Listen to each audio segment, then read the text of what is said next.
De retour de mission, des gendarmes du Val d'Oise sont intrigués par un véhicule suspect. Une Renault grise, dangereusement arrêtée le long d'une voie rapide. Porte passager ouverte. On décide de contrôler le véhicule et ses occupants. Je mets le gyrophare. À l'approche des gendarmes, un homme remonte précipitamment dans la voiture qui prend la fuite. Là, on part en course-poursuite direction Sarcelles. Les gendarmes ignorent tout de l'identité des fugitifs.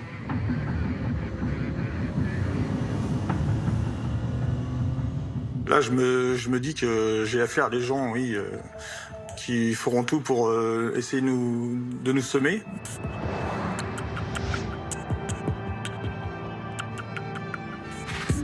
On poursuit le véhicule jusqu'à un rond-point où se trouve l'église chaldéenne en direction de Sarcelles. Là, on fait 2 fois le tour. Ils savent pas où ils vont. Je vois le passager qui oriente par des gestes la direction à prendre.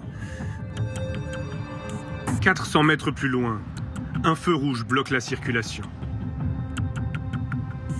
La voiture des fugitifs est immobilisée. Donc là, on descend du véhicule pour essayer d'interpeller au moins le conducteur. Ah, c'est tendu, ouais. Au moment où on arrive dessus, malheureusement, le feu repasse au vert. Et j'ai juste le temps d'essayer de saisir son bras. Ma main heurte sa tête, ce qui fait lui retirer sa casquette et ses lunettes. Sur le coup, je l'ai pas reconnu. Les fugitifs redémarrent en direction de Sarcelles. Après 6 km de course-poursuite, leur voiture pénètre dans le parking souterrain d'un centre commercial. Je suis arrivé au souterrain, j'ai mis mon véhicule en travers pour bloquer l'issue.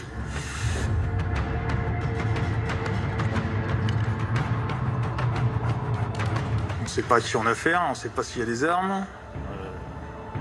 On est prudent. Le gendarme tente de suivre la piste avec son chien. La voiture est abandonnée, moteur encore allumé, mais aucune trace des passagers.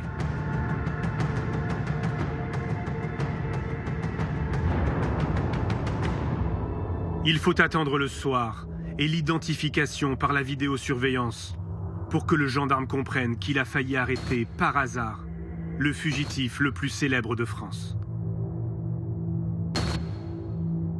5 heures après, j'apprends que c'est Faïd Redouane. Voilà. Je me dis que je l'ai loupé. L'interpellation de Redouane Faïd se serait jouée à quelques minutes. Et s'il avait échappé de peu à la police? L'homme aurait été repéré à Sarcelles, près de Paris. Une course-poursuite a eu lieu. Juillet 2018. Redouane Faïd est le fugitif le plus recherché de France. Le voici sur des images inédites. Redouane Faïd, accompagné de son frère Rachid, visiblement très détendu avec les clients de ce café internet à Paris, bien loin de l'image d'un homme en cavale. Pourtant, 12 jours plus tôt, il s'est évadé de prison. Une exfiltration spectaculaire en hélicoptère. Ma réaction, c'est comment c'est possible qu'il s'évade encore, justement. Et je pense au départ spontanément à une blague. Nouvelle évasion du braqueur Redouane Faïd. Redouane Faïd est de nouveau en cavale. Une nouvelle fois, le criminel de 47 ans fait la une des médias. Car depuis 2010, Redouane Faïd est devenu un habitué des plateaux de télévision. Bonjour Redouane Faïd. Bonjour. Merci d'être là. Depuis la parution de son livre, dans lequel il raconte sa vie de braqueur, Faïd se présente comme un repenti. On a tourné la page, et puis maintenant c'est mieux comme ça. Jusqu'à l'attaque ratée d'un fourgon blindé et la mort de la policière municipale Aurélie Fouquet. Soupçonné d'être l'organisateur du braquage, Redouane Faïd retourne en prison. Il s'évade une première fois en 2013. Il nous dit, faites pas les cow-boys, ça sert à rien pour 1 400 €, ça c'est pas la peine, quoi.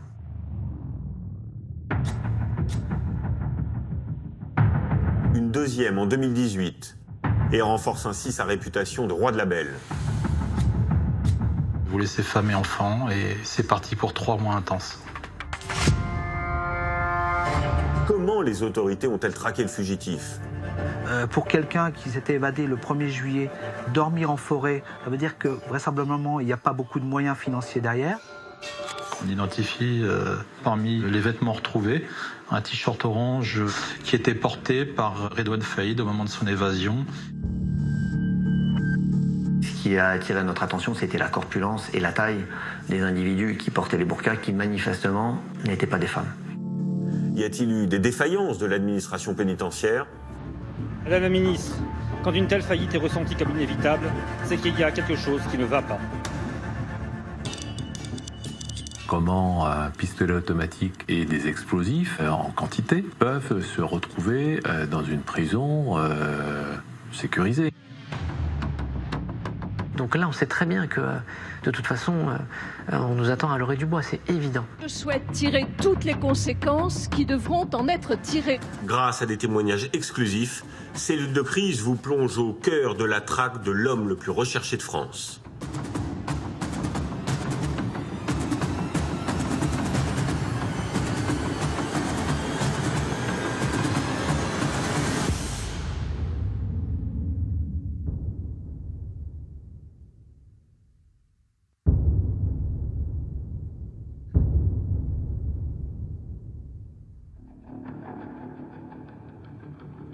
Au cœur de l'hiver 2012, l'administration pénitentiaire organise en urgence le transfert de Redouane Faïd. Le directeur de la prison de Fresnes, où il est détenu depuis 10 mois, est convaincu que le braqueur prépare une évasion. Dans un rapport à sa hiérarchie, il détaille les informations en sa possession. Il apparaît que la personne détenue est tentée d'approcher les personnes condamnées pour des faits de terrorisme, afin d'obtenir des informations sur l'introduction de matières explosives. Ces éléments laissent redouter une volonté de l'intéressé de se soustraire à son incarcération par le biais d'une évasion.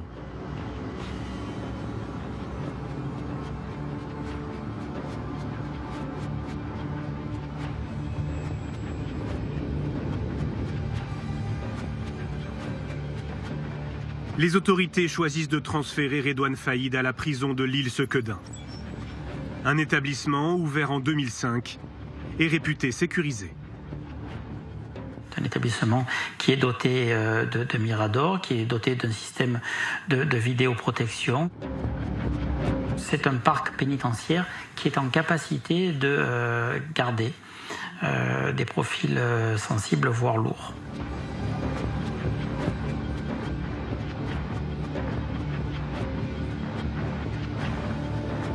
Redouane Faïd est classé détenu particulièrement signalé, un DPS en jargon pénitentiaire. Il est soumis à des conditions de détention renforcées. L'arrivée du braqueur dans la prison ne passe pas inaperçue. Christophe est l'un de ses surveillants à Sequedin. Il parle sans autorisation, l'interview a été reconstituée. Quand un détenu médiatique comme ça arrive sur un bâtiment, comme c'était un gros profil, le plus gros profil qu'on avait, tout le monde allait vers lui. J'ai observé d'ailleurs que tous les autres détenus de Sequedin étaient à ses pieds. Ils étaient sous l'influence de Faïd. Après seulement 1 mois, les surveillants s'alarment. Redouane Faïd prend de l'ascendant sur ses codétenus. Le 25 décembre 2012, un collègue de Christophe rédige une note dans le cahier électronique de liaison. Un logiciel qui recense toutes les observations faites sur les détenus.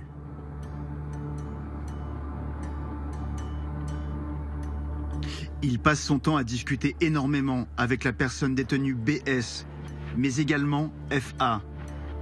Ces derniers pourraient être sous son influence pour un éventuel mouvement ou autre au sein du bâtiment B, à surveiller de très près.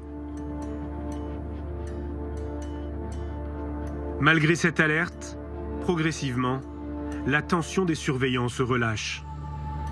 Alain Gégaud est alors directeur régional de l'administration pénitentiaire, en charge notamment de la prison de Sequedin. Faïd Redouane va être extrêmement respectueux avec le personnel, il va faire en sorte de se faire oublier, il n'y aura pas d'incident avec un délinquant comme celui-là. Au départ, c'est sûr que quand il arrive, on est tous un peu à l'affût. Après, au fur et à mesure des mois qui passent, on voit rien et la routine s'installe. Après, peut-être qu'on est un petit peu moins vigilant sur certains points sécuritaires.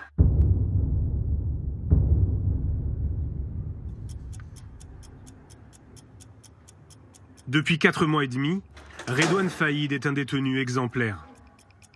Ce matin-là, il a rendez-vous avec son frère Abdeslam pour un parloir, comme c'est le cas 2 fois par semaine. À la main, son sac de linge sale qu'il doit remettre à son frère. En dépit de son statut de détenu signalé, Redouane Faïd n'est soumis à aucune palpation de sécurité en sortant de sa cellule. Il descend au parloir, situé au rez-de-chaussée de la prison, près de la cour extérieure.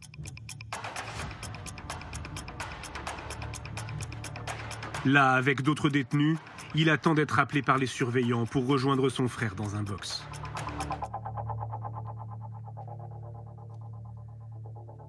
Gérard Carré attend lui aussi pour un parloir. J'étais à côté de Faïd Redouane et je ne connaissais pas. À un moment donné, il s'est retourné, il s'est mis à genoux et il a commencé à défaire des affaires de son sac. Là, moi, je pensais qu'il avait oublié sa carte d'identité. Alors, je le regardais et il m'a regardé d'un œil noir. J'ai compris que c'était pas le moment de lui donner un coup de main. Donc, j'ai regardé autre part. Redouane Faïd sort un pistolet de son sac de linge. La porte s'est ouverte et lui s'est précipité. Il a mis, disons, une sorte de bonnet sur sa tête. Et après, bon, j'ai attendu un coup de feu. Redouane Faïd menace une surveillante avec son arme, puis tire en l'air pour prouver qu'elle n'est pas factice.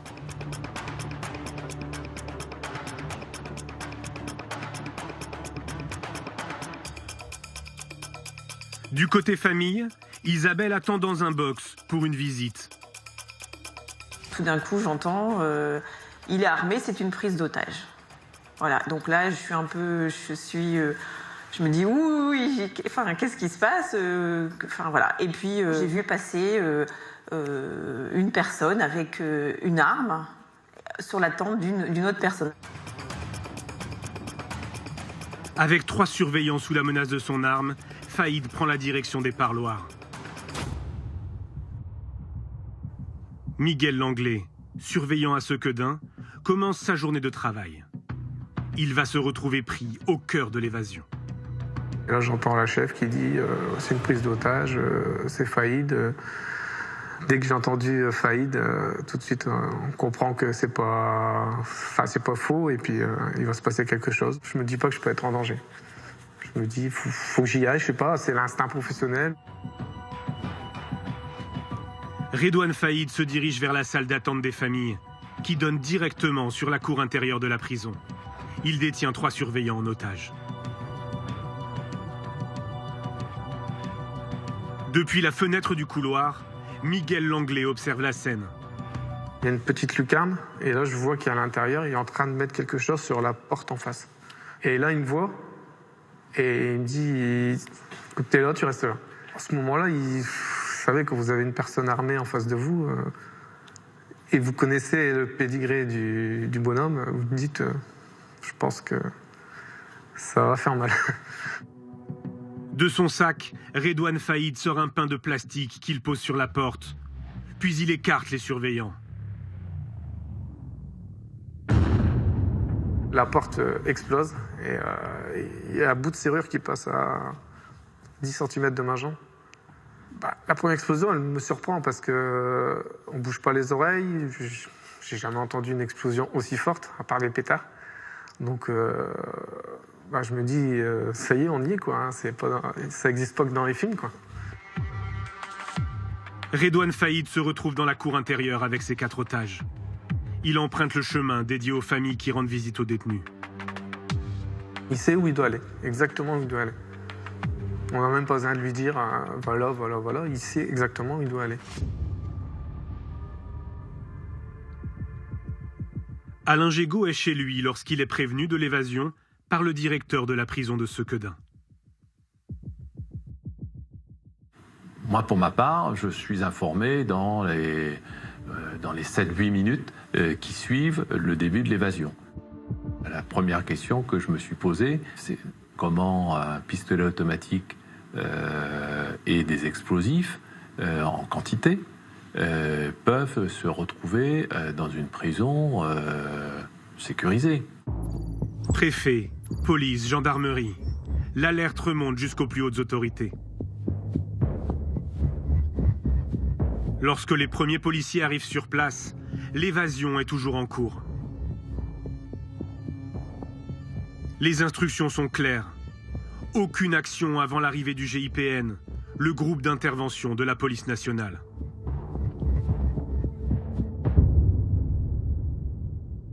À l'intérieur de la prison, toujours muni de ses pains d'explosifs, Faïd fait sauter une deuxième porte.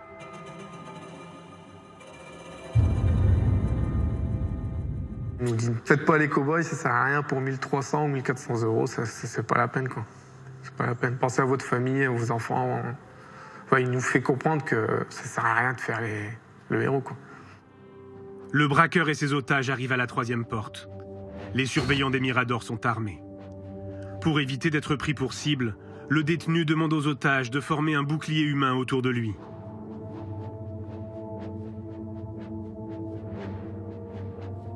Le pire, on l'imagine toujours dans ces moments-là, mais après, oui, dans ma tête, c'est pourvu qu'il y arrive, pourvu que ça se passe bien, pourvu qu'il n'y a pas un collègue qui fasse n'importe quoi, pourvu qu'il sorte.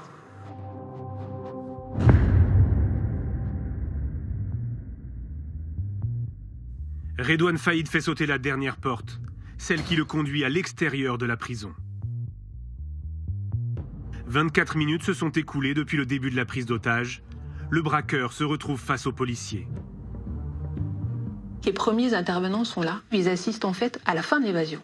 Ils se situent à l'extérieur, évidemment, de la maison d'arrêt, et ils voient la dernière porte exploser. Avec la fumée, l'odeur qui se dégage, ils ne peuvent pas agir sans mettre en danger la vie des otages. La numéro 2 de la PJ lilloise est accablée. Ce sont ces équipes qui ont arrêté Faïd en juin 2011. Quand on apprend l'évasion de Faïd Redouane, l'équipe est quelque part en rage. Parce que c'est quand même un camouflet pour la puissance publique qu'un homme de cette dangerosité s'évade d'une prison.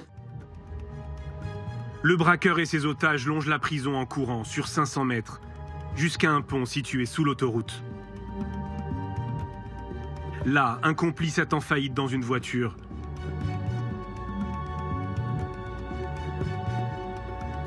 Le braqueur libère alors 3 des 4 surveillants. Il m'a dit, toi tu viens avec moi dans la voiture. Alors pourquoi moi, je sais pas. Dans ces moments-là, on dit pas oui, on dit pas non, on n'a pas le choix. Miguel Langlais se retrouve à l'arrière de la voiture avec Redouane Faïd. Le véhicule s'engouffre sur l'autoroute, direction Paris. J'ai eu peur, ouais. Oui, je me souviens très bien d'avoir eu peur. Ouais.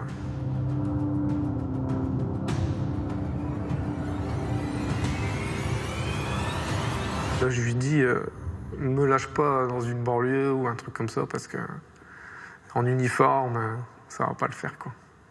Ça va pas le faire. Et il m'a dit, non, si tu fais pas le cow-boy, je te lâcherai, y a pas de souci. Quelques minutes plus tard, la Renault s'arrête sur la bande d'arrêt d'urgence. Miguel Langlais est relâché.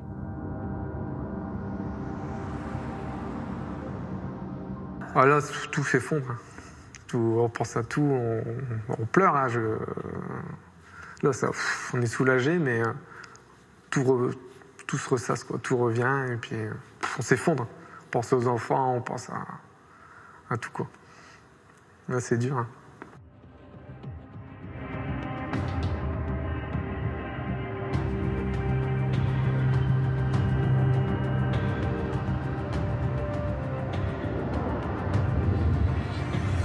Le véhicule de Redouane Faïd et son complice sera retrouvé à 6 km de là, sur la commune de Ronchin. Brûlé. C'est là qu'on perd la trace du braqueur.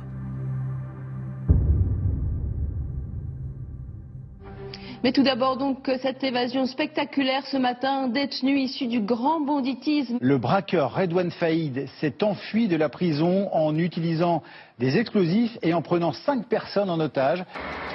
Redouane Faïd est le fugitif le plus recherché de France. Des barrages sont mis en place, des gendarmes déployés, des hélicoptères mobilisés.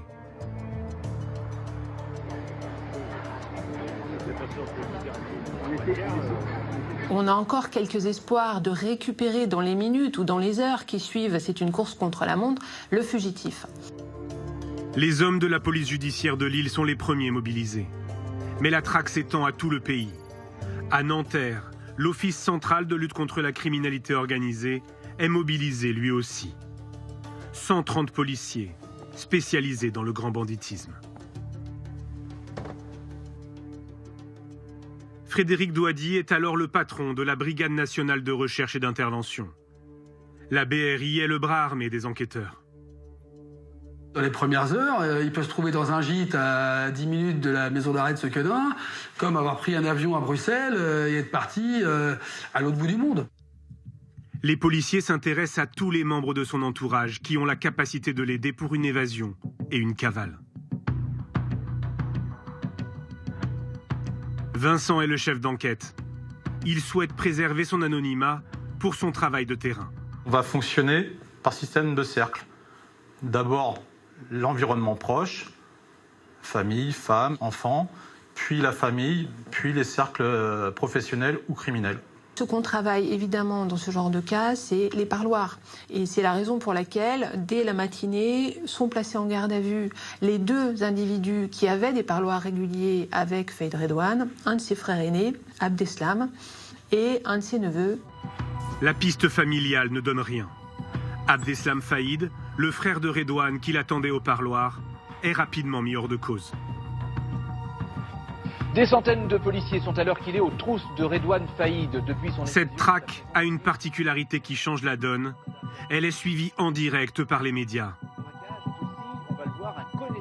L'homme désormais le plus recherché de France laisse derrière lui... Cette notoriété le dessert un peu en fin de compte, parce qu'à ce moment-là, d'une enquête normale, vous passez à une enquête extraordinaire. Donc derrière, vous aurez, je dirais, tous des services de police qui vont être mobilisés qu'à ça, et certainement en nombre supérieur à ce qui aurait été si ça n'avait pas été Redouane Faïd.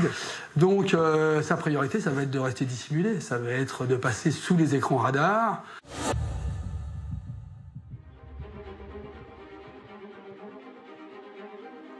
À quelques kilomètres de Nanterre, place Vendôme, la ministre de la Justice tient une réunion de crise. Henri Masse, le numéro 1 de l'administration pénitentiaire, a été convoqué en urgence par Christiane Taubira. Elle est comme tout ministre dont un des services a été pris en défaut par un événement brutalité, par une crise, si vous voulez. Donc elle nous demande de lui fournir des éléments d'explication. Qui autour de lui a pu l'aider? Il y a quels sont ses antécédents? Donc quel est son niveau de dangerosité? Bon, pour les forces de police et de gendarmerie, quelle est sa détermination? Où est-ce qu'il a pu aller?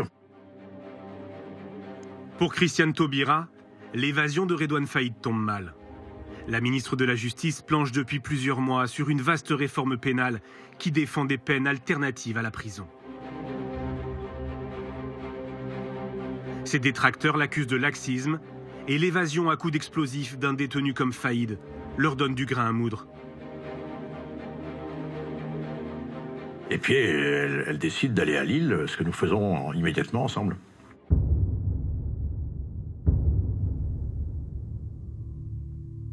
À Sequedin, les responsables de la prison doivent assurer le bon fonctionnement de l'établissement, en dépit des dégâts causés par l'évasion. La prison, après la sortie de Redouane Faïd, se trouvait dans une situation d'insécurité totale, puisqu'il n'y avait plus de porte d'entrée. On ne va pas pouvoir assurer le fonctionnement de l'établissement dans des conditions normales. Sequedin, c'est 800 détenus. C'est un samedi, donc c'est un jour de parloir. Donc ça veut dire qu'il faut aussi expliquer aux détenus que compte tenu de la situation de crise au niveau de l'établissement, les parlements n'auraient pas lieu, et maintenir les gens dans leurs cellules. En fin d'après-midi, lorsque Christiane Taubira et Henri Mas arrivent sur place, la ministre demande à refaire le parcours de Redouane Faïd. Alain Gégaud les accueille. Quand Christiane Taubira arrive à Sequedin, elle est quand même d'humeur assez désagréable, mais ça peut tout à fait se comprendre. Et donc demande à comprendre ce qui s'était passé et le pourquoi du comment. Ça me confirme ce que je sais, c'est-à-dire que si vous voulez, quand on fait sauter des portes de sortie d'établissement pénitentiaire avec des explosifs, c'est exceptionnel, enfin, c'est quelque chose d'une intensité inconnue. Dans la foulée, une réunion est improvisée entre les syndicats du personnel et la ministre de la Justice. L'ambiance est électrique.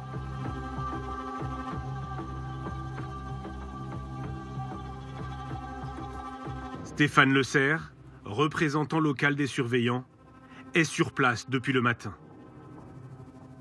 C'est un genre de défouloir où on vide nos sacs, quoi. On lui dit que c'était prévisible parce qu'on avait alerté à plusieurs reprises l'administration par des courriers, par des tracts, de vive voix. Et on avait toujours dit que la maison d'arrêt de Sequedin, les parloirs, c'était une zone sensible. Prise à partie par les syndicats, Christiane Taubira menace de quitter la salle. La réunion est forcément dans un climat de tension, puisque nous venons de vivre ensemble tous un moment extrêmement dur, et surtout les personnels eux-mêmes. Alors, ils sont partie prenante dans cette affaire exceptionnelle. Donc on prend acte de ce qui vient de passer, et on partage avec eux la difficulté de ce qu'on vit, avec une tension évidente. Les syndicats de surveillants organisent des blocages dans tout le pays. L'évasion mine le terrain de la réforme voulue par la ministre. Elle va devoir lancer en priorité un plan de sécurisation des prisons.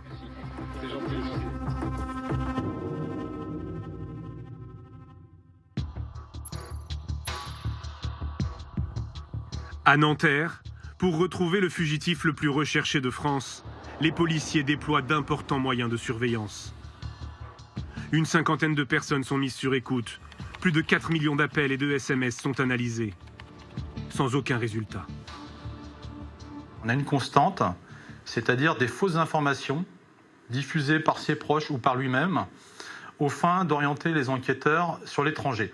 On nous annonce Faïd Redouane aussi en Algérie. C'est la raison pour laquelle, dès le jour de l'évasion, la police judiciaire va le diffuser en mandat d'arrêt européen, en mandat d'arrêt qui va être transformé international via le canal Interpol. L'intéressé lui-même est un professionnel de l'intox. Pour remonter jusqu'à Faïd, les policiers suivent aussi la piste des complicités au sein même de la prison. Grâce aux vidéosurveillances, ils découvrent un étrange manège. Le 12 avril, veille de son évasion, le braqueur a rendez-vous avec son frère et son neveu pour un parloir. Sur ces images, Redouane Faïd qui sort de sa cellule. Dans sa main, un sac rouge censé contenir son linge sale. Le surveillant ne procède pas à la palpation de sécurité.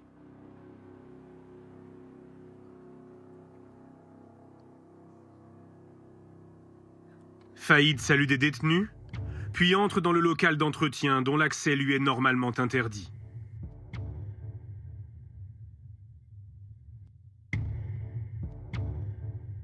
Il en ressort 22 secondes plus tard pour se rendre au parloir. Qu'a-t-il fait ou déposé dans ce local-là? Toujours est-il qu'un chien spécialisé dans les matières explosives va remarquer au niveau d'un casier dans ce local-là. Pour les enquêteurs, Redouane Faïd vient de récupérer son arme et les explosifs. Il descend au parloir, mais celui-ci est annulé. Son frère et son neveu ne se sont pas présentés. Dans le jargon pénitentiaire, c'est ce qu'on appelle un parloir fantôme. Redouane Faïd revient en cellule. Comme le parloir n'a pas eu lieu, son sac de linge sale n'est pas fouillé. Par la suite, Faïd Redouane va avoir un comportement atypique, puisque d'ordinaire, il assiste à l'ensemble de ses promenades, il va à la bibliothèque ou à la musculation. Or, suite à ce parloir fantôme, on va constater que Redouane Faïd va regagner sa cellule et ne sortira plus du tout jusqu'au lendemain matin dans le cadre de son évasion.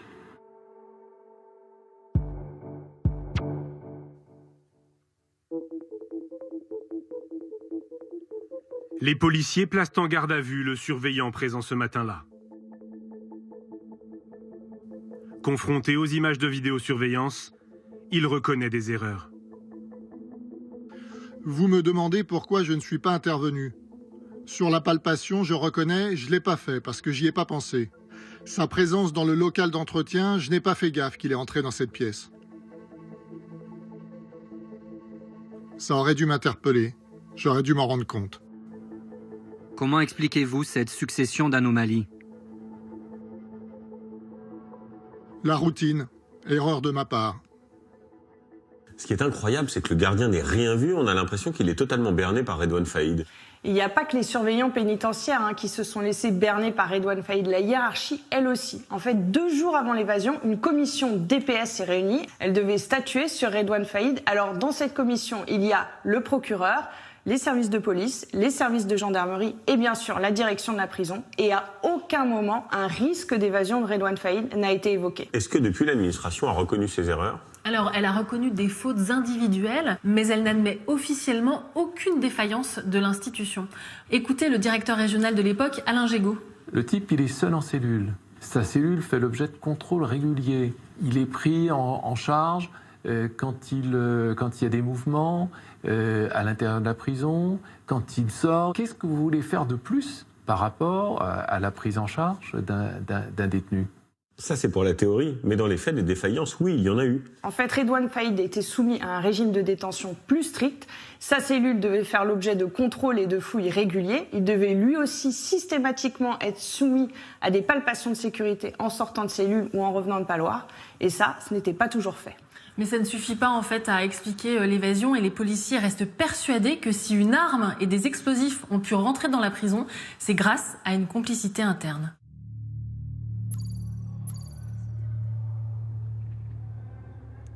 À la maison d'arrêt de Sequedin, l'enquête se poursuit pour identifier les complices qui ont pu faire entrer l'arme et les explosifs. Quasi tout le monde se soupçonne. Tout le monde se demande si... Enfin voilà, on se pose plein de questions à savoir qui, comment, pourquoi. C'était une ambiance, oui, glauque. Difficile à vivre. Les policiers suspectent un autre surveillant. Selon certains détenus, il serait connu pour faire entrer toutes sortes d'objets illégaux dans l'établissement. Il est placé en garde à vue.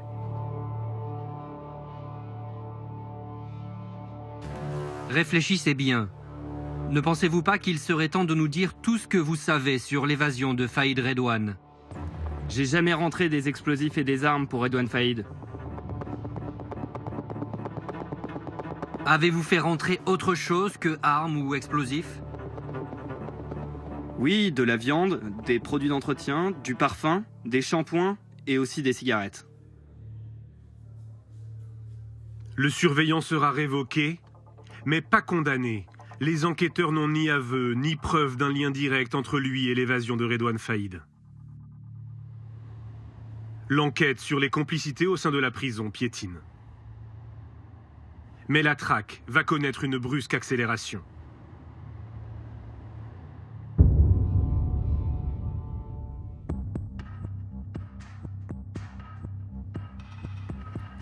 « 40 jours après l'évasion, les policiers reçoivent une information d'un de leurs indiques. Redouane Faïd aurait passé plusieurs nuits dans un hôtel de Roissy. Le fugitif serait accompagné d'un autre homme. Ils circuleraient ensemble, à bord d'une Peugeot grise. Sur ce type d'affaires, on peut avoir des tuyaux de gars qui ont vraiment un intérêt à donner une information qui permettrait peut-être, à minima, de le localiser ou d'identifier certains de ses complices. Ab initio, on ne sait pas si l'information elle est bonne, elle est mauvaise. Donc on va l'exploiter en allant récupérer dans tous les hôtels du secteur de Roissy, il y en a quelques-uns, les bandes vidéo, les parkings, les vidéos qui sont dans les hôtels en question. Image par image, les policiers épluchent des centaines d'heures de vidéos d'hôtels et de parkings. Un détail inattendu attire leur attention. Un des opérateurs de la BNRF va constater le comportement suspect d'un individu sortant la tête de l'habitacle pour insérer son moyen de paiement au niveau de la barrière. Sauf que lorsqu'il va remettre sa tête dans l'habitacle, apparemment, il est muni d'un postiche puisque la perruque va bouger. Donc c'est à partir de ce moment-là qu'on pense avoir Redouane Faïd. Pour la première fois depuis l'évasion, après 6 semaines de traque, les enquêteurs tiennent enfin une piste solide.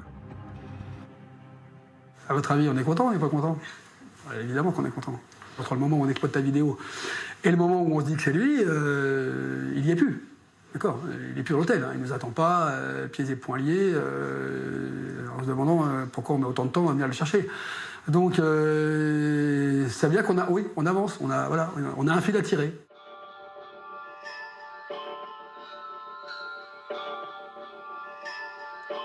Grâce à cette image prise sur le parking, les policiers remontent jusqu'à un hôtel Ibis. 30 enquêteurs sont mobilisés pour éplucher à nouveau les vidéosurveillances de l'établissement. Cette fois, ils reconnaissent formellement Redouane Faïd. Il porte une perruque et des lunettes de soleil. Il sort de l'ascenseur, des sacs à la main. Sur une autre vidéo, les policiers le voient entrer dans l'hôtel, accompagné d'un homme. Là, on le voit en pied, on voit... Voilà, puis surtout, on détecte la présence d'un autre individu qui l'accompagne. Hein. Et pour le coup, celui-là, il a un nom. L'homme aux côtés de Redouane Faïd a réservé la chambre d'hôtel sous sa véritable identité, Hassan Bourouas. Âgé de 29 ans, il est connu des services de police pour vol et port d'armes, mais n'a jamais été incarcéré. Il a le profil parfait pour Redouane Faïd. C'est quelqu'un qui ne laisse pas de traces. On n'arrivera pas à lui remonter de ligne téléphonique. Et d'ailleurs, c'est une commande de Redouane Faïd pour avoir ce type d'individu à ses côtés. C'est un loup solitaire. Les critères demandés par Redouane Faïd, c'était quelqu'un qui n'allait pas lui amener la police, quelqu'un qui n'était pas recherché. Lorsque les policiers identifient Faïd, les 2 hommes ont déjà quitté les lieux. Pour retrouver leurs traces, les enquêteurs sollicitent les groupes hôteliers dans toute la France. Ont-ils une réservation au nom d'Hassan Bourouas? Le 28 mai, la confirmation tombe. Un dénommé Bourouas occupe une chambre dans un motel de Ponto-Combo, en Seine-et-Marne. La réservation, elle est en cours, par contre. Donc il faut tout de suite se projeter sur le terrain pour aller vérifier et surtout valider cette réservation et confirmer que dans cet hôtel, il y a premièrement Bourouas et surtout Redouane Faïd.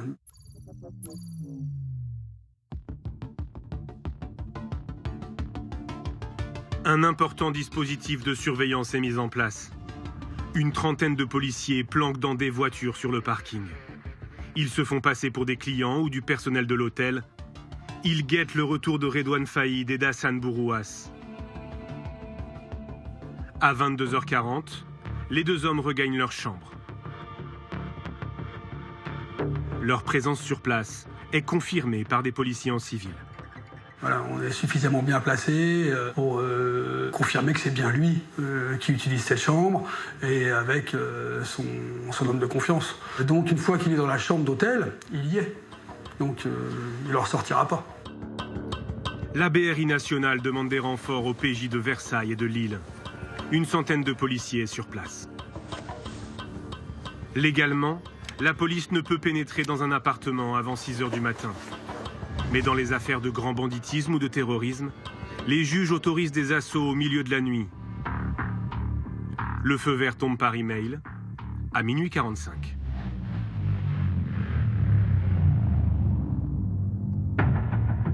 On va prendre le temps de s'assurer que les malfaiteurs sont bien endormis, donc on va attendre. Tant pis, on ronge notre frein, mais on attend pour être certain que l'opération se déroulera dans les meilleures conditions. Faïd et Bourouas occupent la chambre numéro 38. Elle est au premier étage, à l'entrée de la coursive. Une équipe de la BRI se met en position. Pour ne pas donner l'alerte, aucun client n'a été évacué. Toutes les sorties de l'hôtel sont bloquées.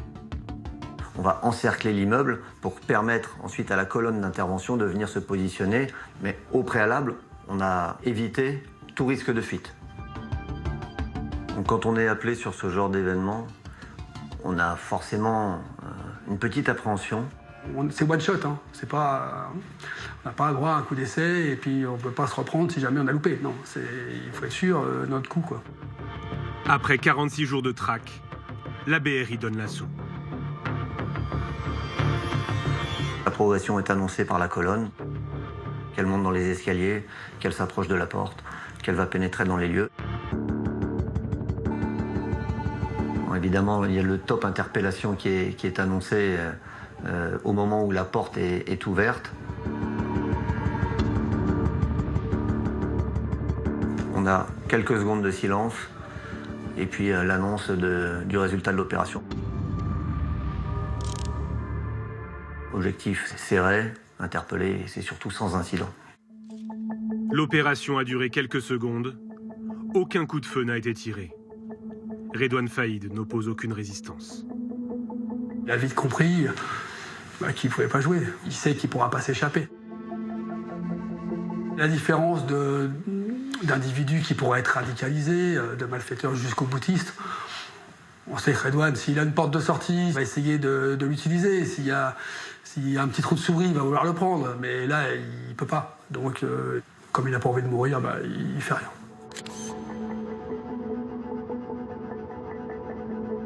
Il est groggy, et puis il sait qu'il est fait, il a les menottes dans le dos, et voilà, il monte dans la voiture et il va pas dire un mot jusque dans notre bureau. C'est l'info du jour, l'arrestation de Redouane Faïd. La cavale est terminée pour l'ennemi public numéro 1. Interpellé dans la chambre d'un hôtel, Redouane Faïd, qui était grimé puisqu'il portait une perruque et une barbe. Sous très haute surveillance, Redouane Faïd est transféré au palais de justice de Lille. Face au juge, il ne livrera jamais le nom de ses complices. Interpellé avec lui, Hassan Bourouas sera condamné pour transport d'armes. De son côté, l'administration pénitentiaire va tenter de tirer des leçons de cette évasion.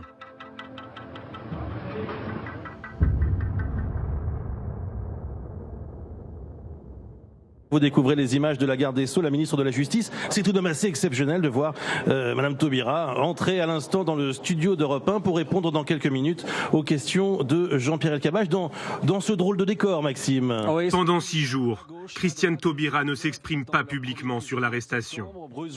Puis elle choisit la prison même où Redouane Faïd est incarcéré pour une interview exclusive sur son nouveau plan de sécurisation des prisons. Xavier Yvon. Depuis Robert Badinter en 1976 à Fresnes, aucun ministre de la Justice n'avait accepté de faire une émission en direct d'une prison. Vous lancez, Christiane Taubira, un plan pour renforcer la sécurité dans les prisons. 33 millions d'euros seront consacrés à de nouvelles technologies de surveillance. Est-ce qu'une nouvelle évasion de Redouane Faïd, qui est ici à Fleury-Mérogis et qui écoute peut-être s'il a une radio, ou d'autres détenus, deviendra impossible? Mais je ne fonctionne pas aux faits divers et je n'établis pas un plan de sécurité de 33 millions d'euros sur la base de l'évasion d'un individu. Et ce plan gouvernemental annoncé, on l'a vu, à grand renfort de communication, qu'est-ce qu'il va changer? Eh bien, plusieurs dizaines de millions d'euros vont être investis pour empêcher que des objets rentrent illégalement en prison. Ce sont par exemple des portiques, comme on peut en voir dans les aéroports, ou bien des filets pour empêcher que des objets soient projetés par-dessus les murs. Et c'est efficace?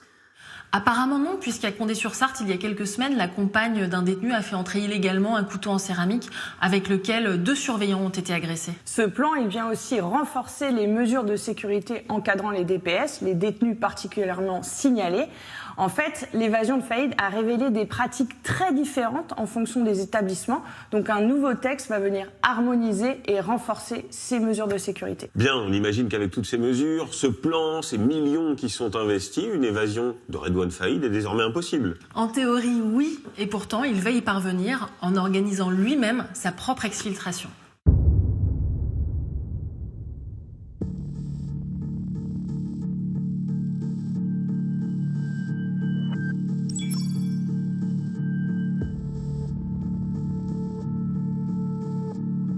Le centre pénitentiaire sud-francilien, à Réau. C'est dans cette prison récente, réputée parmi les plus sûres de France, qu'est incarcéré Faïd depuis le 21 novembre 2017. Condamné à 10 ans de prison après son évasion de l'île Sequedin, il figure sur la liste officieuse des 10 détenus les plus susceptibles de s'évader. La direction de la prison a donné des consignes spécifiques. Des palpations de sécurité quotidiennes, 2 fois par mois, des fouilles à nu, avant et après chaque parloir, une fouille intégrale et l'interdiction de tout contact avec les autres détenus. Ce surveillant parle sans autorisation. Son interview a été reconstituée.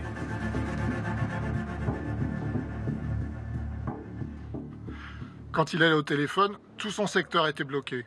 C'était le seul détenu que j'ai vu en France pour qui on bloquait même le personnel. On le bloque, on bloque tout le monde. Il passe avec 2 surveillants et un gradé du quartier d'isolement, comme une star. Il est starifié. Tout le monde le regarde. C'est-à-dire que pour lui, la prison ne tourne plus pendant 20 à 30 minutes. Mais ces mesures ne vont pas suffire. Dès le début, les surveillants s'inquiètent de son comportement. Redouane Faïd, il scanne les lieux. On a l'impression qu'il mesure chaque centimètre carré et il maîtrise son espace.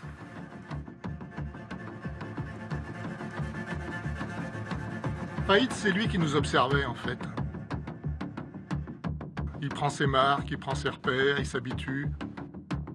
Les agents font remonter ces observations à leur hiérarchie. À partir de janvier 2018, moins de 2 mois après l'arrivée de Faïd, la direction régionale envoie des emails d'alerte auprès de la direction de l'administration pénitentiaire. La direction régionale de Paris réitère la demande de transfert en urgence, par mesure de sécurité et surtout pour éviter un incident très grave.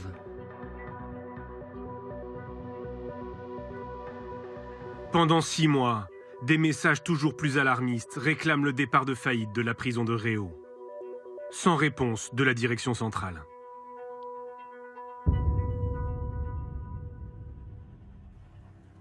En février 2018, les surveillants de Réau soufflent. Le braqueur est jugé en appel à Paris pour l'attaque ratée d'un fourgon blindé dans laquelle la policière municipale Aurélie Fouquet a été tuée.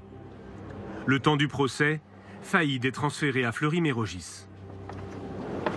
À l'issue de ce procès, des peines seront prononcées à l'identique, peut-être plus.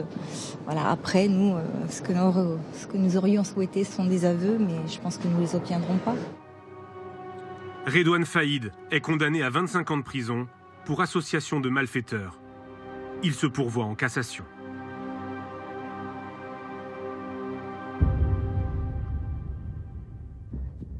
Cinq jours plus tard, à la grande surprise du personnel du centre pénitentiaire, le braqueur est de retour à Réau. Un des chefs qui l'accueille ce jour-là me dit « Mais tu peux pas imaginer la réaction de Redouane Faïd d'être agréablement surpris de se retrouver à Réau. Je pense que c'est pas la qualité de la bouffe qui lui a manqué. Quand il revient, il est content.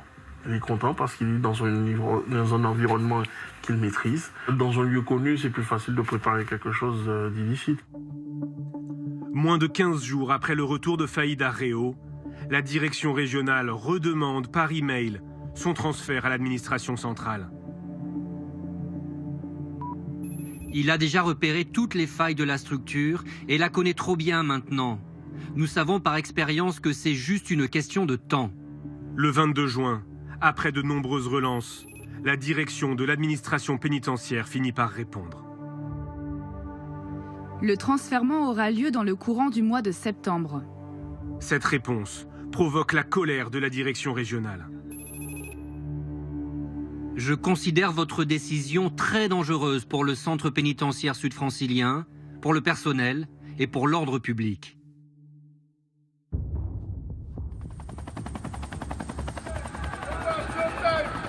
Le 1er juillet 2018, 9 jours après cet email, Redouane Faïd s'évade une deuxième fois.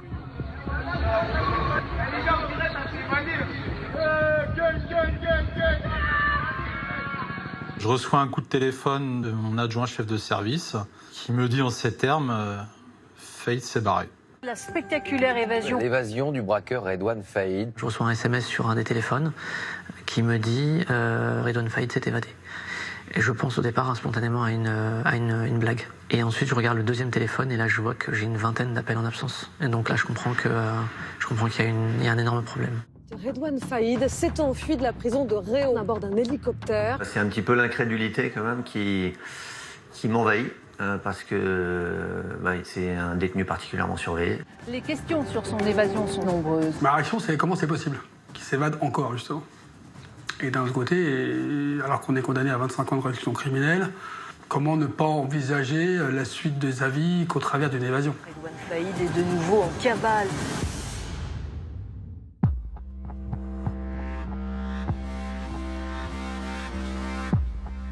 « 1750 policiers et gendarmes sont mobilisés, une nouvelle fois. Mais les opérations de contrôle ne donnent rien. Aux côtés de la PJ de Versailles, l'Office central de lutte contre la criminalité organisée repart sur les traces du fugitif que ses équipes avaient interpellé 5 ans plus tôt. Le 1er juillet, c'est un dimanche, veille de grand départ en vacances. C'est quelque part une des périodes les plus délicates de l'année, tout simplement. Si ce n'est qu'en police judiciaire, on a une capacité à mobiliser très rapidement des gens.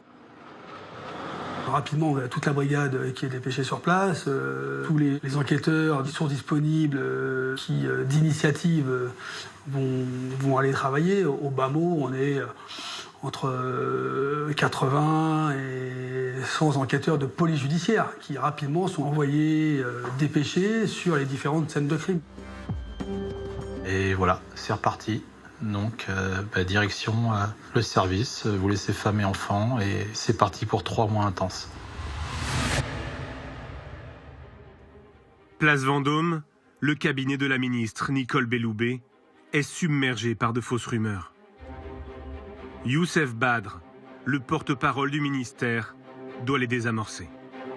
J'ai des médias qui m'appellent pour me dire il s'est évadé avec plusieurs détenus, et donc il ne serait pas parti seul, avec d'autres DPS et tout ça. Donc du coup, j'essaie de vérifier ces éléments-là, en fait, au départ. C'est déjà ce qui va être dit, que les prisons sont des passoires, qu'il y a une espèce de laxisme ou qu'il y a une espèce de laisser-aller, qu'on va probablement aussi s'en prendre aux surveillants en évoquant des éventuelles complicités internes et tout ça. Donc là, on sait très bien que, de toute façon, on nous attend à l'orée du bois, c'est évident.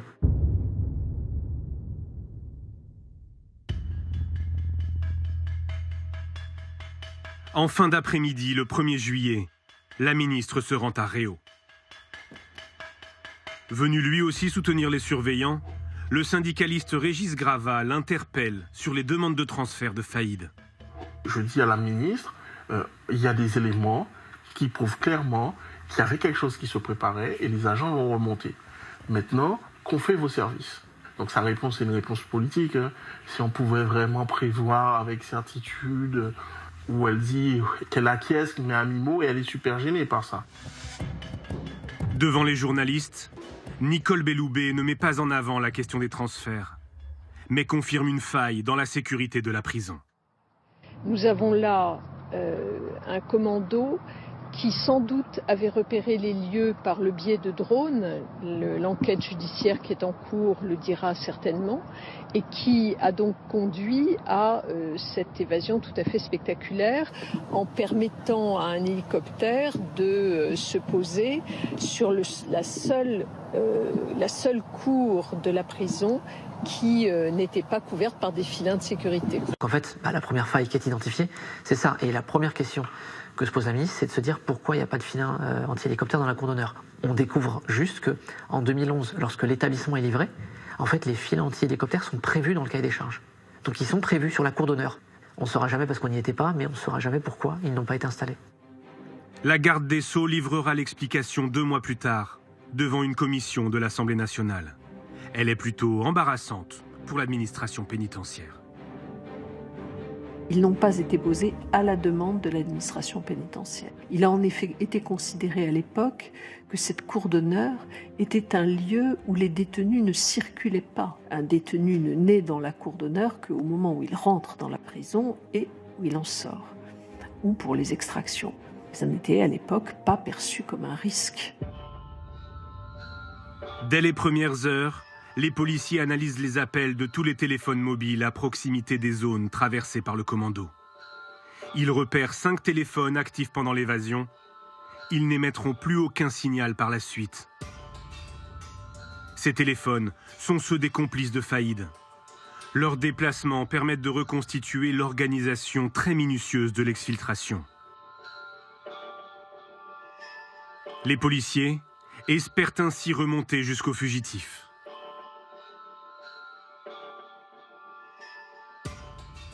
Dès 8h30, le 1er juillet, une Renault Mégane noire se déplace sur la N104 en Seine-et-Marne. Elle fait étape à Lésigny pour déposer un complice. L'homme porte le matériel qui va servir à l'évasion.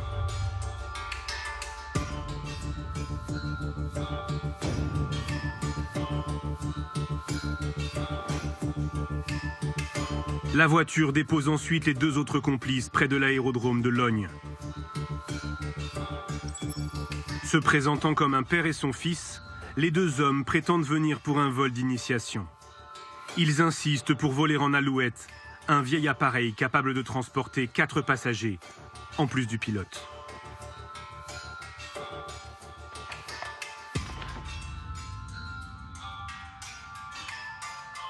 La Renault Mégane retourne ensuite à Gonesse et se gare en bordure de la D370, près d'une station essence.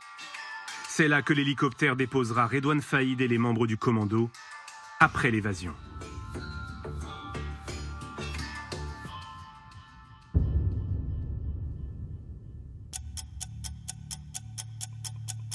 Au même moment, à la prison de Réau, Redouane Faïd est conduit au parloir, escorté par 2 surveillants. Il est vêtu d'un t-shirt orange, détail qui va avoir son importance. Dans une synchronisation parfaite, le complice de la Mégane donne le top départ par téléphone au commando de l'hélicoptère.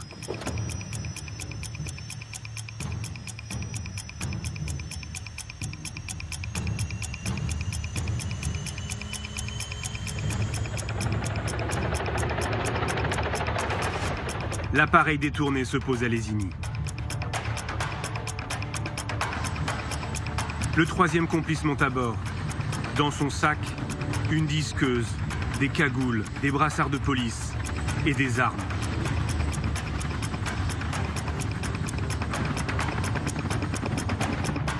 Le commando est au complet.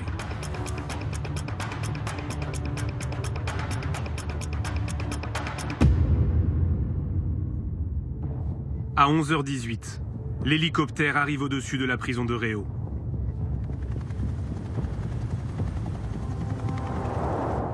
Les comptes rendus des surveillants permettent de reconstituer ce qui s'est passé minute par minute.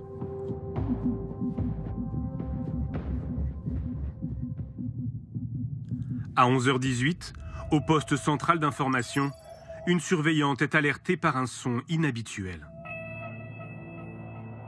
J'ai entendu le bruit assourdissant, semblable à celui d'un hélicoptère venant du haut. Un premier individu est descendu du côté droit. Il était vêtu d'une combinaison foncée noire. Un second individu est descendu du côté gauche.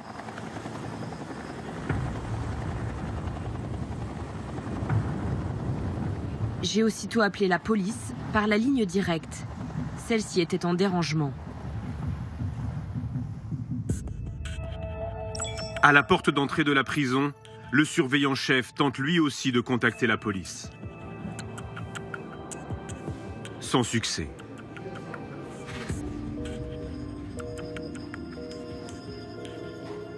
Un de ces hommes finit par utiliser son portable pour joindre le commissariat le plus proche. À mon grand étonnement, on nous a dit « c'est une blague ».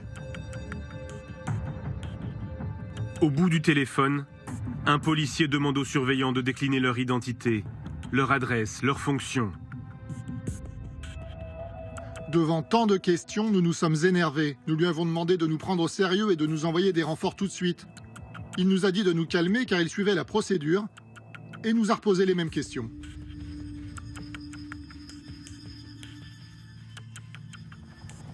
Le surveillant-chef distingue à l'intérieur de l'hélicoptère le pilote tenu en joue par un homme cagoulé.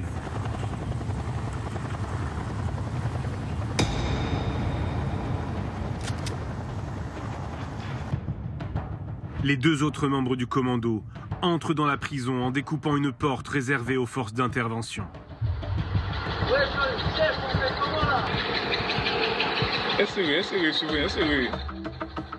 Suivant la procédure en cas de crise, les surveillants ramènent tous les détenus dans leurs cellules.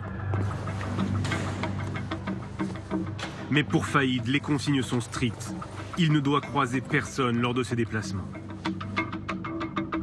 Donc on est sur le point de bloquer tous les mouvements et de sortir Faïd, et c'est à ce moment-là que le commando arrive. Ça s'est joué à peut-être une petite minute, quoi. Mais vraiment à peu de choses près, parce qu'on avait déjà évacué tout le parloir sauf lui. Le surveillant resté au parloir se retrouve nez à nez avec un membre du commando.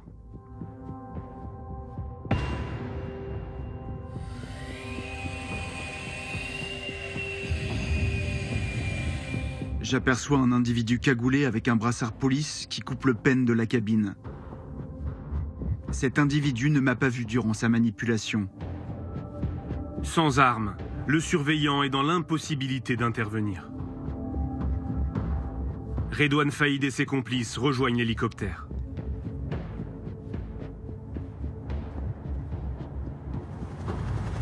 À 11h28, ils quittent la prison. L'exfiltration a duré moins de 10 minutes.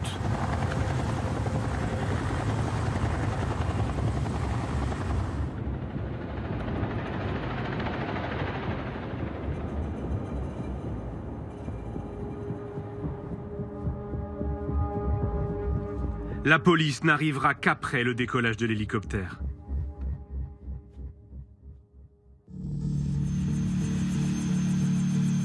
Dans sa fuite, le commando multiplie les manœuvres pour brouiller les pistes.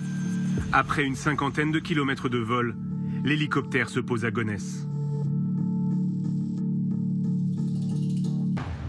Les fugitifs mettent le feu à l'appareil. Le pilote les voit prendre la fuite à bord de la Mégane. Ils se rendent ensuite dans le parking souterrain d'un centre commercial, en bordure de l'autoroute A1. À 11h49, les complices incendient la voiture.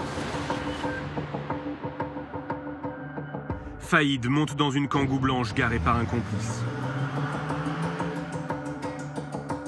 À 11h53, la vidéosurveillance du parking prend ce cliché. On y voit Redouane Faïd à la place du passager.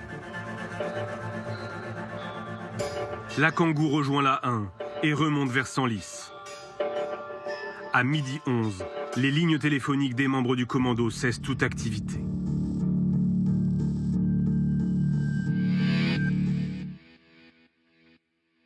Le premier réflexe, c'est de se dire qu'on a affaire à des malfaiteurs d'envergure, à des gens, pour le coup, dont c'est le métier, qui n'en sont pas à leur coup d'essai, qui sont peut-être entraînés, qui ont même pu répéter cette opération. On n'est pas face à des amateurs.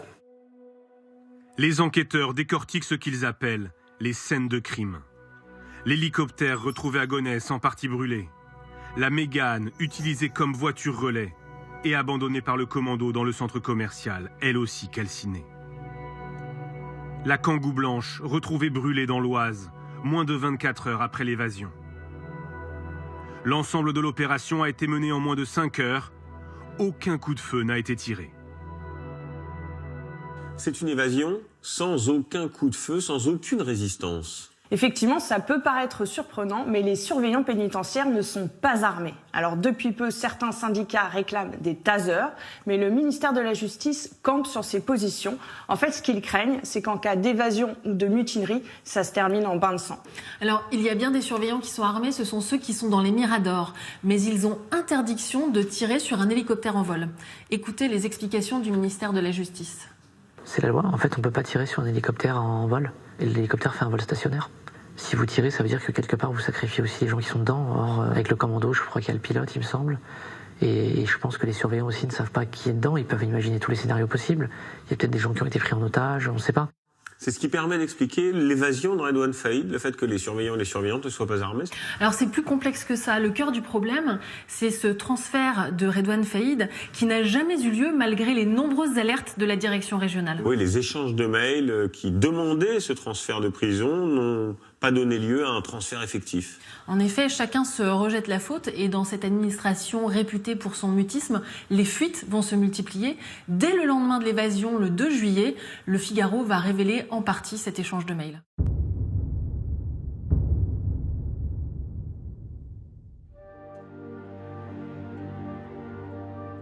Dans ces mails, les services pénitentiaires avaient demandé son transfèrement rapide au vu de sa menace sérieuse de passage à l'acte.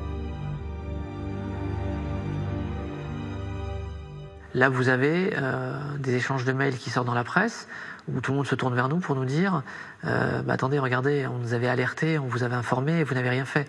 C'est pas la réalité de ce qui se passe. Et là, les fuites qui sont données sont en plus parcellaires et donc forcément partiellement fausses. La personne qui fait sortir une information a toujours intérêt à la faire sortir. Je n'en ai pas tiré de conclusion à partir du moment où je ne savais pas qui le diffusait, ou d'où la fuite émanait. Ces mails traduisent la remontée du terrain qui n'a pas été suivie par ces décideurs. Ça permet aux uns et aux autres de dire la vérité. Pourquoi l'administration centrale n'a pas pris la décision de faire bouger Redouane Faïd? Avec ces fuites qui pointent des dysfonctionnements au plus haut niveau de l'administration pénitentiaire, Nicole Belloubet se retrouve en première ligne. Madame la ministre, quand une telle faillite est ressentie comme inévitable, c'est qu'il y a quelque chose qui ne va pas. À l'Assemblée nationale, lors de la séance des questions au ministre, les députés demandent des explications.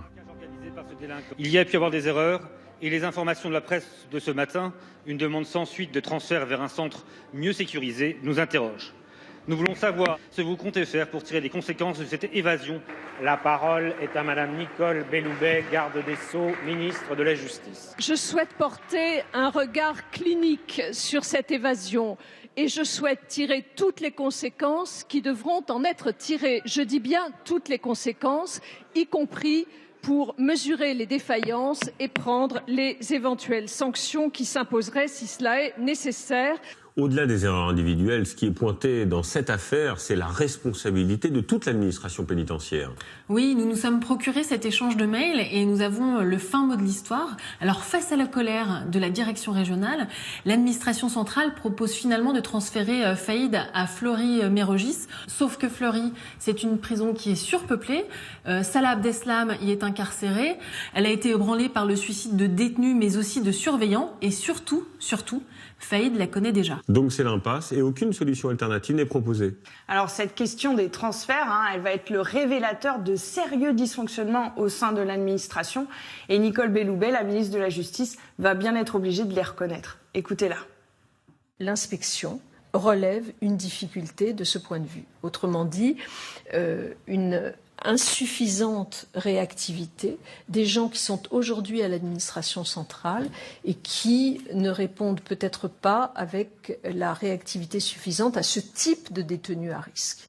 Bien, c'est clair. La ministre pointe les responsabilités de certains cadres de l'administration pénitentiaire, mais aussi leur décalage, leur déconnexion avec ce qui se passe sur le terrain dans les prisons. Et la crise est telle que Nicole Belloubet va annoncer une réforme d'ampleur et notamment la fusion des services qui s'occupent de la remontée d'informations depuis les établissements et ceux qui s'occupent des transferts. Et suite à cette crise, le numéro 2 de l'administration pénitentiaire va être écarté. Officiellement, c'est dans le cadre de cette réforme, mais c'est lui qui avait supervisé le transfert de Redouane Faïd.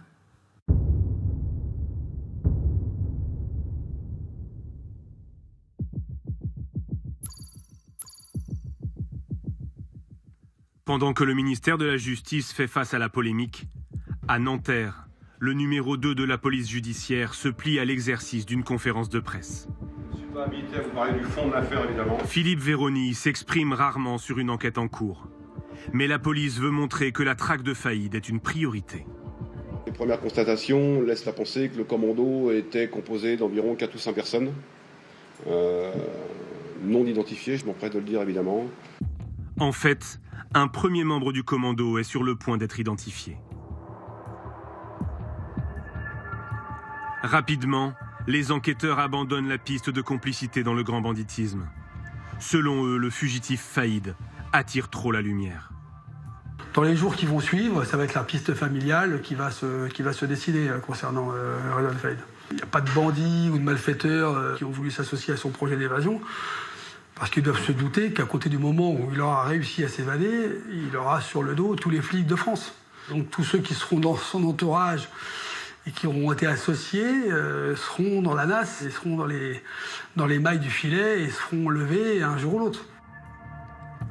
Au sein de la brigade de recherche des fugitifs, c'est le policier qui avait déjà traqué Faïd après l'évasion de 2013 qui supervise l'enquête. Nous travaillons sur toutes les archives de la police, notamment les anciennes affaires, et on essaye de ressortir l'identité de ses complices. Et on s'est aperçu que Redouane Faïd, des membres de sa famille avaient été mis en cause, notamment 2 de ses neveux.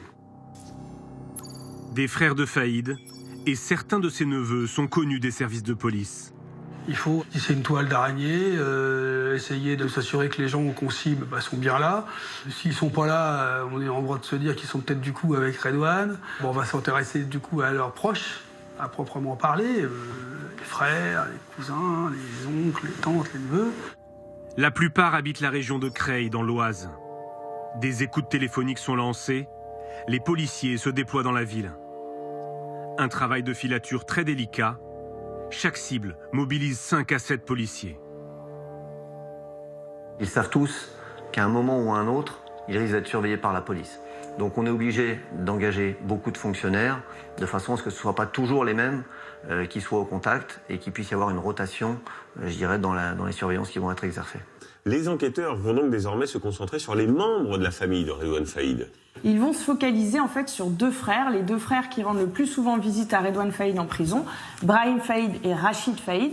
Alors Brahim, il est présent le jour de l'évasion, il nie toute implication. Les enquêteurs vont quand même le placer en garde à vue et ils le relâchent au bout de 30 heures. Et l'autre frère, Rachid ? Rachid, il rend une dernière fois visite à Redouane en prison le 26 mai, c'est 1 mois avant l'évasion. Et ensuite, il a un alibi solide, il part pour l'Algérie. Donc lui aussi est écarté par la police ?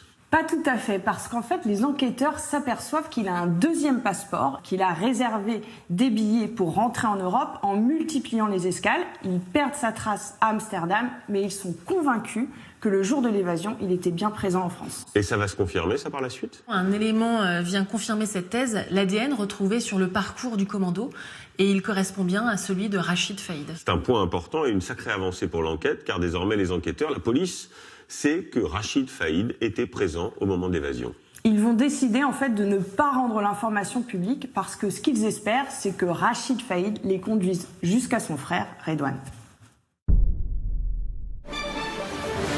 Bonjour Stéphane.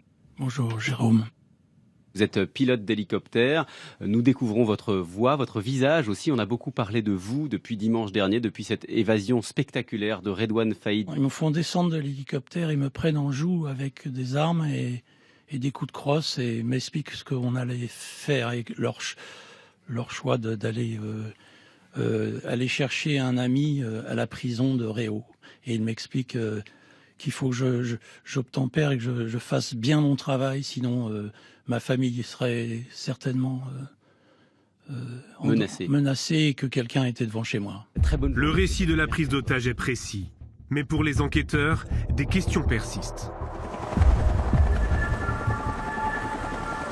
Le vol de l'hélicoptère semble très préparé. Le plein d'essence aurait été calculé au plus juste pour décoller avec 5 passagers. Un vol sans GPS, en rase-motte, pour échapper au radar.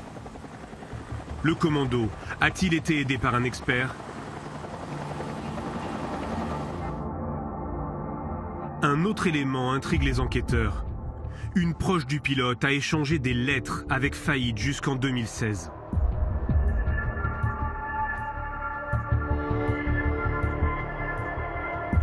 Neuf mois plus tard, le pilote et 2 de ses proches seront placés en garde à vue.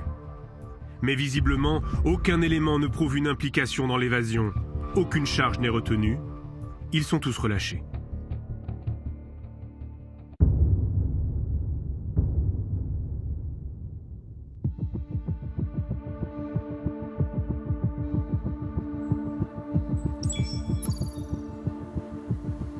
Une découverte en forêt confirme la piste familiale.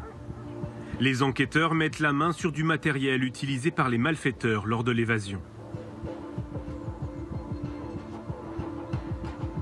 Il a été retrouvé grâce au témoignage d'un chasseur.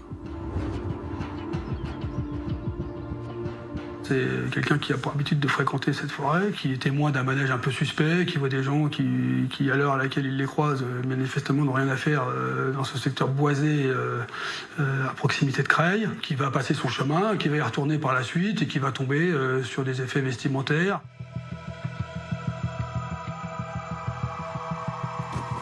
On identifie parmi les vêtements retrouvés un t-shirt orange qui était porté par Redouane Faïd au moment de son évasion. Cette découverte, ça nous a fait comprendre deux choses. C'est que, pour quelqu'un qui s'était évadé le 1er juillet, dormir en forêt, ça veut dire que vraisemblablement il n'y a pas beaucoup de moyens financiers derrière et qu'il est sur un cercle assez resserré et il est dans sa zone de confort puisqu'il est sur Creil. Donc les éventuels départs à l'étranger avec une cagnotte cachée, etc., pour nous, ça n'apparaissait pas être la piste la plus pertinente. Donc on était à ce moment-là, on a acquis la conviction qu'il pouvait être dans le milieu creillois qu'il connaît si bien. Sur place, les policiers retrouvent surtout des armes. 2 fusils d'assaut et des gilets pare-balles. Des éléments qui les inquiètent. Les armes, de manière générale, vous vous en débarrassez, vous les détruisez, comme les véhicules. La disqueuse thermique aurait dû subir le même sort, parce que vous pouvez laisser des éléments d'ADN sur ces armes, sur ces objets. Donc on est surpris. Mais ça laisse sous-entendre le passage à l'acte vers un nouveau projet criminel. Un futur casse, un centre fort, une bijouterie, une banque, un fourgon blindé. Et donc ça nous met une pression supplémentaire. Le chasseur qui a trouvé les armes identifie l'un des hommes croisés dans la forêt. Il s'agit d'un neveu de Faïd, Isaac. Le témoignage confirme les complicités familiales, mais toujours aucune trace du fugitif. Un autre coup de chance va faire progresser l'enquête.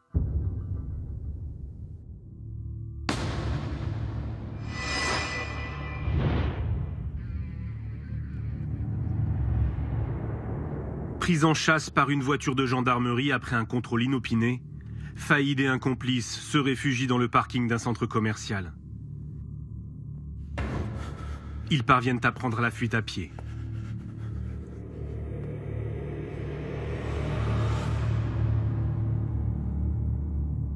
Rapidement sur place, les gendarmes de la brigade de recherche ignorent que la voiture était conduite par Redouane Faïd. Ils pensent avoir affaire à des cambrioleurs. Je vois rapidement qu'il y a à l'intérieur tout le nécessaire à commettre des cambriolages, à savoir visseuse dévisseuse, pied de biche, marteau. Je m'aperçois également qu'il y a des affaires, donc t-shirt, jeans, sales, et également brosse à dents et rasoir. Des boîtes attirent leur attention. L'une d'entre elles contient une matière blanche non identifiée, l'autre, des câbles électriques.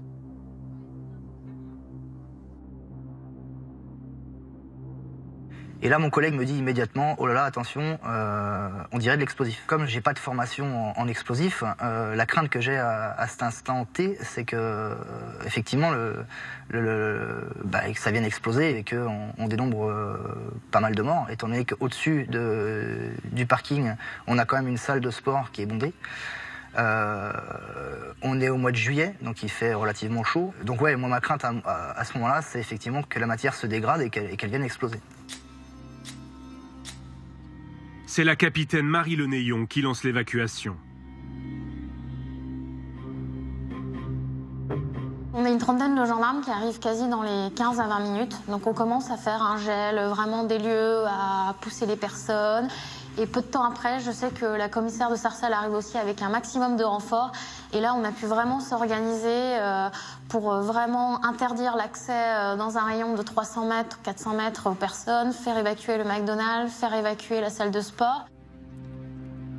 Le soir même, les 2 fugitifs sont formellement identifiés sur les images de vidéosurveillance.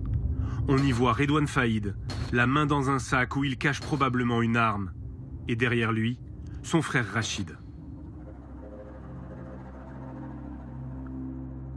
C'est une histoire incroyable, une course-poursuite un peu par hasard qui va se terminer donc par l'évacuation de ce centre commercial. Oui, et le plus fou, c'est que si les mèches sont authentiques, les explosifs sont des faux, du simple mastic. Alors une hypothèse consiste à penser que Faïd voulait remonter un braquage. Redouane Faïd n'a donc pas les moyens de se procurer de véritables explosifs, du vrai matériel ? En fait, Redouane Faïd, il est seul, isolé, et une cavale, ça coûte très cher. Surtout quand on est un bandit connu comme lui, les tarifs, par exemple, pour de faux papiers, ça grimpe vite. Donc il cherche par tous les moyens à se procurer de l'argent. Il envisage, par exemple, de remonter sur un braquage. L'autre élément très important, c'est que dans la voiture, les enquêteurs retrouvent des papiers qui leur permettent de remonter à un cybercafé en plein cœur de Paris. Le passage de Redouane Faïd dans ce cybercafé a été filmé par la vidéosurveillance. Nous nous sommes procuré les images. Elles n'ont jamais été diffusées. Regardez. 12 jours après l'évasion, Redouane Faïd et son frère plaisantent dans un cybercafé parisien. C'est ici qu'ils ont acheté, sur Internet, la Laguna Grise, prise en chasse par les gendarmes à Sarcelles. On voit quelqu'un qui a l'air plutôt serein, hein, qui fait des courses comme vous ou moi, sans être particulièrement stressé. Il est un petit peu grimé dans le sens où il porte une casquette pour essayer quand même d'être le moins visible possible. Enfin, en tout cas, il n'a pas de perruque, il n'a pas de moustache, il n'a pas de faux nez. Donc, mais quelqu'un qui est relativement zen. Voilà. On ne peut pas rester terré au fond d'un igloo. Donc il faut bien vivre, il faut sortir, il faut voir des gens, il faut prendre des contacts, il faut vivre. Hein. Sinon, si c'est pour pas vivre, autant rester en prison. Donc il faut faire quelque chose. Donc forcément, il s'expose.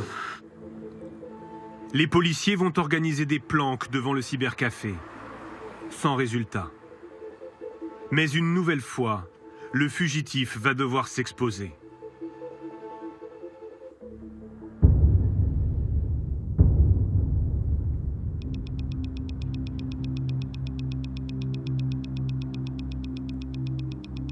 Des unités de la BRI se déploient dans la forêt de Creil. Grâce à des écoutes et des surveillances, les enquêteurs ont compris qu'un rendez-vous est organisé entre un neveu de Faïd et un réseau lié au grand banditisme.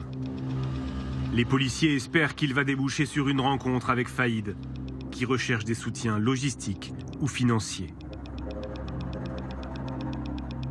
Le neveu prend son interlocuteur en selle, mais au dernier moment, le passage d'un hélicoptère éveille la méfiance des deux hommes.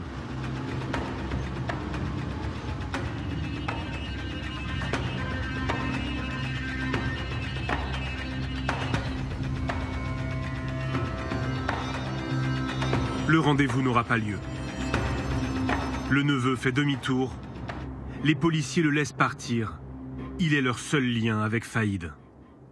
Est-ce qu'on en sait plus aujourd'hui sur ce fameux rendez-vous secret ?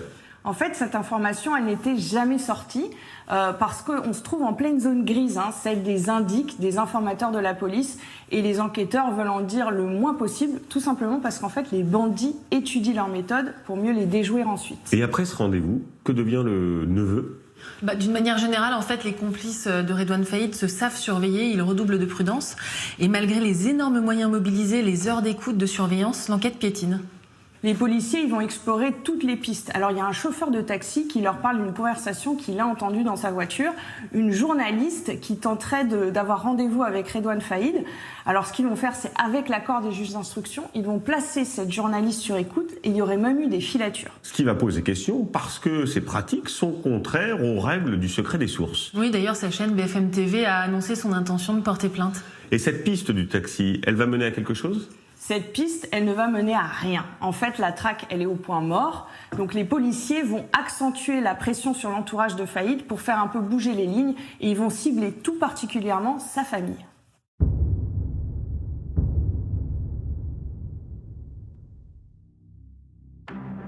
Le 5 septembre, une vague de perquisitions est lancée en Île-de-France et dans l'Oise.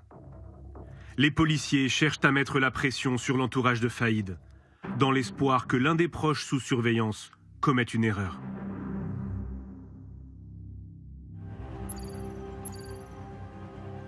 Au lendemain de cette opération, le premier flic de France rend public la principale piste suivie par les enquêteurs.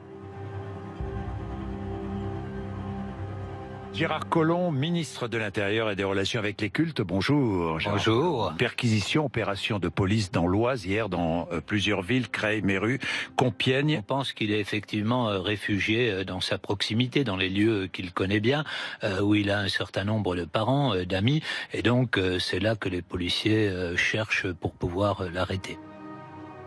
La déclaration ne facilite pas le travail des policiers, qui ont déjà des difficultés à se dissimuler à Creil.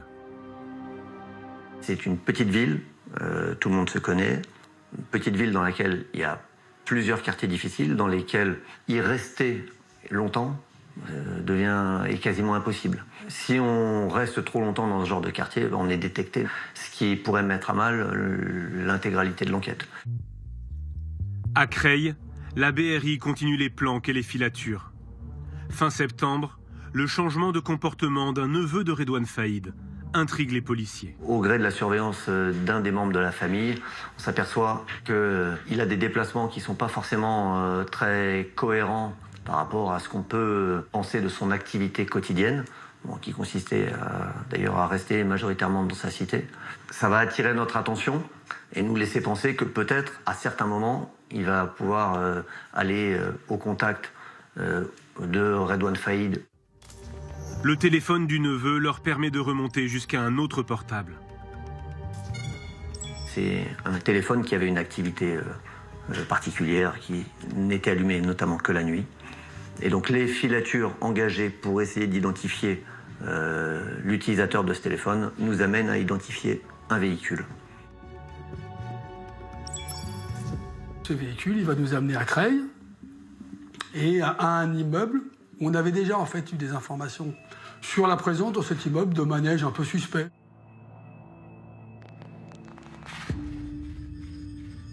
Les policiers s'intéressent à l'une des habitantes de l'immeuble. Le jour, elle a une activité normale, mais ses sorties nocturnes sont plus inhabituelles. Elle est en contact avec 2 personnes en niqab qui sortent de son immeuble et montent à bord de sa voiture. Des tenues peu courantes dans ce quartier de Creil. On va utiliser à la fois des moyens humains et techniques pour surveiller cette adresse. Et on va revoir de temps à autre ce binôme et effectivement constater que la personne sous le niqab est assez grande, a du mal à se déplacer et qu'il y a de grandes chances pour qu'effectivement ce soit un homme. Difficile de les suivre dans les rues désertes. La BRI mobilise une 50aine de policiers pour mettre en place ce qu'elle appelle un jalonnement. Les gens de la BRI sont des gens qui sont complètement rompus à ces techniques et qui, plutôt que de partir en voiture derrière une cible, préfèrent plutôt occuper le terrain, jalonner, occuper la carte et sur les grands axes et permettre de signaler des passages plutôt que d'être derrière, j'allais dire à la queue leu-leu, ou à 1h ou 2h du matin avec les phares, ça peut être très délicat. Au cours de la 3e nuit, l'utilisatrice du véhicule va déposer les individus à un autre véhicule.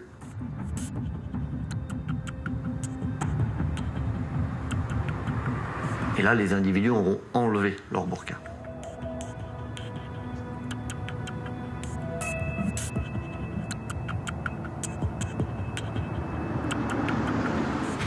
Ils sont extrêmement méfiants. Donc ça nous conforte dans l'idée que ces individus sont à minima des gens recherchés et particulièrement aguerris. Les enquêteurs tentent d'établir que l'un des 2 suspects est bien Redouane Faïd. Mais ils leur donnent du fil à retordre. On est face à un individu qui connaît très bien notre façon de fonctionner. Pour déjouer nos surveillances, le moindre rond-point, il va faire 2 fois le tour et il va rouler très en dessous des limitations de vitesse. De façon à ce que si un véhicule le suit, il soit automatiquement détecté. Finalement, à la faveur d'un éclairage, les policiers pensent avoir identifié le fugitif. On acquiert vraiment à ce moment-là la conviction que la personne qui se trouve au tout départ de notre surveillance en passager du véhicule, c'est à 99% Redouane Faïd.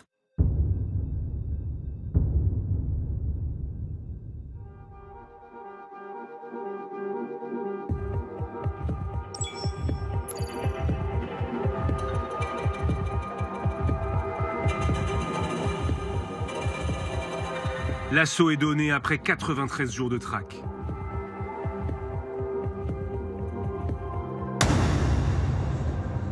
Faïd est interpellé à 4h20 du matin, avec son frère Rachid et ses 2 neveux. En tout, 7 personnes sont mises en examen.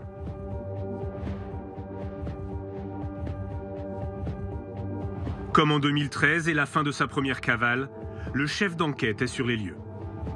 Il me reconnaît, hein, je le vois dans son visage. Il est assis menotté, mis à disposition par les groupes d'intervention. On a des armes retrouvées à proximité de lui. Il est hagard, voilà. Il sait que c'est perdu. Puis tout de suite, voilà, le naturel revient au galop et il va nous demander qui l'a balancé. Assez rapidement, il va se mettre à parler, presque à sourire, quoi. Voilà, parce qu'il sait que, je pense qu'il a déjà en tête le 3e projet. Redouane Faïd retourne en prison. Une cellule l'attend dans le centre de haute sécurité de Vendin-le-Vieil. Les mesures d'isolement sont encore renforcées. Pour cette nouvelle évasion, Faïd risque jusqu'à 20 ans de prison.